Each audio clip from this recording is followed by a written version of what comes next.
Déjà pour commencer, à Nice Matin, on était très en retard sur le web. On a eu des soucis avec les anciens actionnaires et surtout on avait un actionnaire qui n'y croyait pas trop.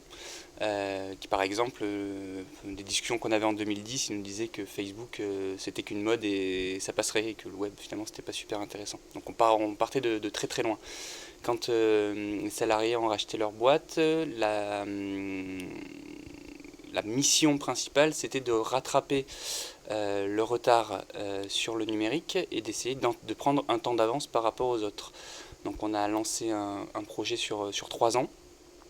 Sur 3 ans avec une refonte du site internet entière. On avait un site qui n'était pas responsive, qu'on pouvait uniquement consulter sur son ordinateur. On avait une appli qui n'avait pas été mise à jour depuis 2007. Donc on a essayé de rattraper ce retard-là. Ce qu'il y avait au cœur de cette stratégie, c'était Facebook surtout.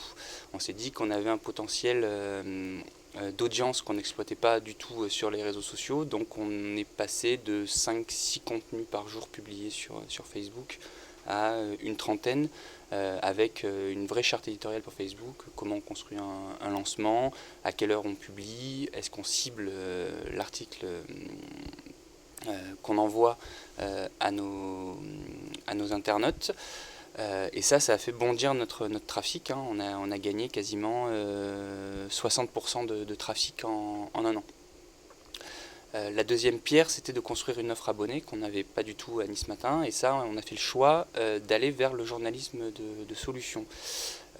Pourquoi ? Parce que ce qu'on avait remarqué, c'était qu'il n'y avait aucune offre abonnée qui fonctionnait dans tous les journaux de PQR. Hein. La plupart arrêtent d'ailleurs cette année. Donc on s'est dit qu'on ne pouvait pas juste leur proposer une version numérique du journal et qu'il fallait leur proposer du contenu exclusif et leur proposer une expérience.